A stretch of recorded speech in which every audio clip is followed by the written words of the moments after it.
Une délégation conjointe composée du secrétaire général adjoint des Nations Unies aux opérations de paix, M. Jean-Pierre Lacroix, du commissaire à la paix et à la sécurité de l'Union africaine, l'ambassadeur Smaël Chergui, et du président de la Commission de la Communauté économique des États de l'Afrique centrale, l'ambassadeur Gilberto de Piedade Verissimo, s'est rendu en République centrafricaine du 27 au 30 octobre. Au centre de leurs échanges, la mise en œuvre de l'accord politique pour la paix et la réconciliation en République centrafricaine et le processus électoral en cours. Dès son arrivée, le 27 octobre, la délégation s'est rendue à la primature où elle a échangé avec les membres du gouvernement centrafricain. Ensemble, avec ses partenaires, nous avons pu décrocher l'accord politique pour la paix et la réconciliation qui a permis de stabiliser une bonne partie du pays. Aujourd'hui, nous allons aux élections. Donc, il était tout à fait normal que nos partenaires avec lesquels nous sommes en train de reconstruire la paix dans le pays reviennent pour constater les efforts qui ont été faits et comment nous sommes en train de nous préparer pour aller aux élections constitutionnelles telles que la loi de notre pays l'exige. La délégation de haut niveau a rencontré les ambassadeurs de la région avant d'être reçue le lendemain au Parlement. Cette fois-ci, nous avons eu à relever un effort gigantesque des parlementaires pour apporter leur touche, c'est-à-dire en adoptant toutes les lois qui étaient prévues dans l'accord de paix ou les lois nécessaires pour l'organisation des élections.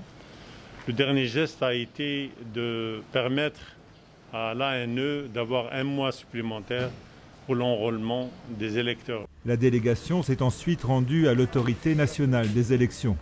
Après le succès de l'enregistrement des électeurs, il est essentiel que tous les électeurs qui sont enregistrés puissent participer aux élections, parce que plus la participation sera forte et plus l'élection sera reconnue comme ayant vraiment exprimé la volonté des Centrafricains, mais ce sera aussi un message extrêmement fort à tous ceux qui sont tentés par autre chose que le processus démocratique, tous ceux qui sont tentés par la violence, par le rejet ou, de leurs engagements au titre de l'accord de paix.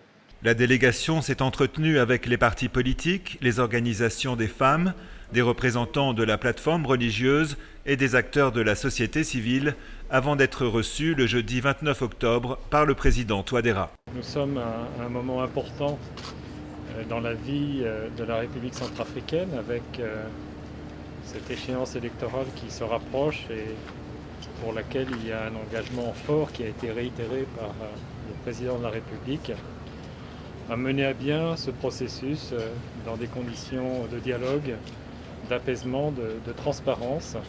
La délégation a par la suite échangé avec les chefs des groupes armés signataires de l'accord politique pour la paix et la réconciliation. L'État centrafricain revient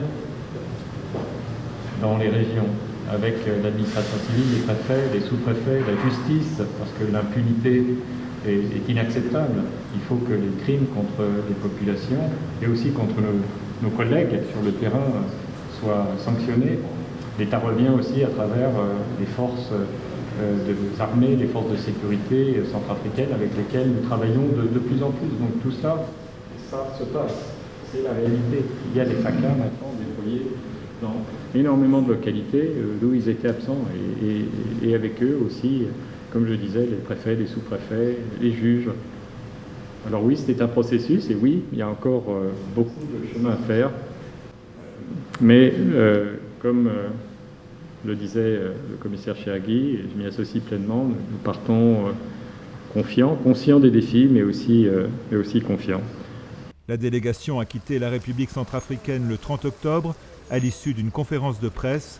Cette visite de haut niveau est intervenue à 2 mois seulement des élections générales du 27 décembre prochain.